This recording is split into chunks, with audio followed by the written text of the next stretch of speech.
पहुंचना सीधे ऊपर जाने जितना सरल नहीं है।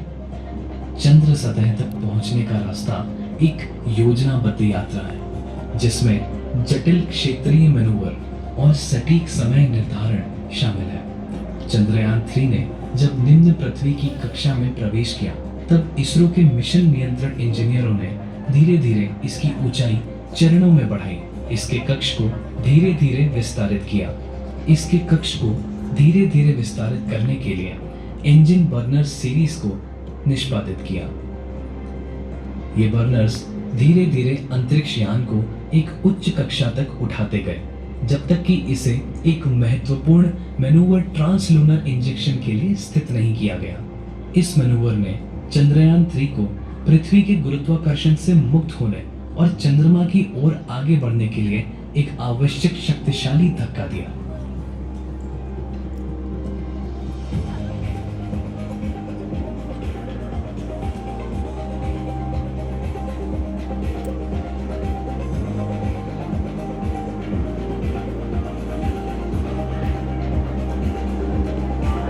जब चंद्रयान 3 चंद्रमा के निकट पहुंचा, तब अंतरिक्ष यान को चंद्रमा के गुरुत्वाकर्षण द्वारा पकड़ने के लिए धीमा करना पड़ा, सटीक समय पर इंजन बर्नर्स की एक श्रृंखला के माध्यम से।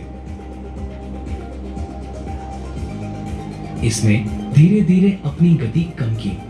प्रत्येक पास के साथ इसने अपने कक्ष को कम किया और प्रत्येक परिक्रमा के साथ सतह के करीब आया। यह सावधानी पूर्वक परिक्रमण अंततः लैंडिंग के लिए एक सुचारू, नियंत्रित दृष्टिकोण को सुनिश्चित करता है।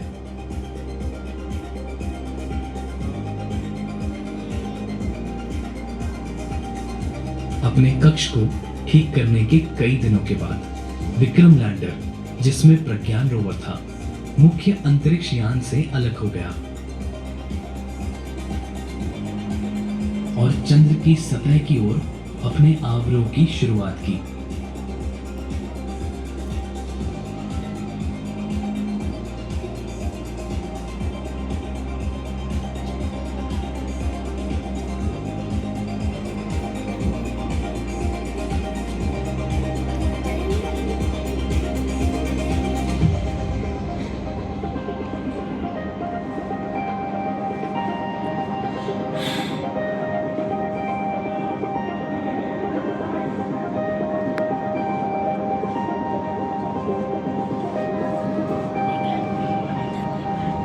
चंद्रयान 3 का लक्ष्य चंद्रमा के दक्षिणी ध्रुव के पास एक वैज्ञानिक रूप से महत्वपूर्ण क्षेत्र में उतरना था, विशेष रूप से शैकलटन गड्ढे के आसपास के क्षेत्र में। यह 3.85 अरब वर्ष पुराना एक गड्ढा है जो चंद्रमा के निर्माण के समय उत्पन्न हुआ था।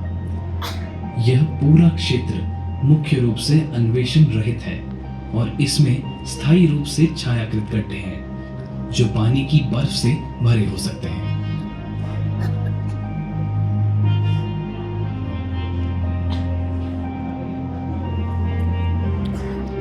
23 अगस्त सन 2023 को एक निर्दोष अवरोह के बाद विक्रम ने धीरे धीरे लैंड किया, जिससे भारत इस अन्वेषित और महत्वपूर्ण क्षेत्र में लैंड करने वाला पहला देश बन गया।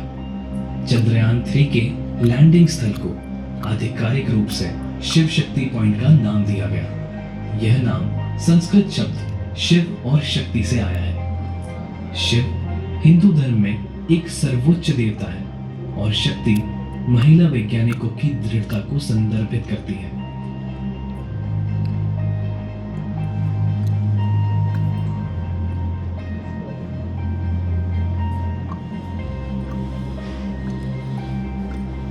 कुछ ही समय बाद प्रज्ञान रोवर चंद्रयान से बाहर निकला और उसने चंद्रमा की सतह पर अन्वेषण शुरू की।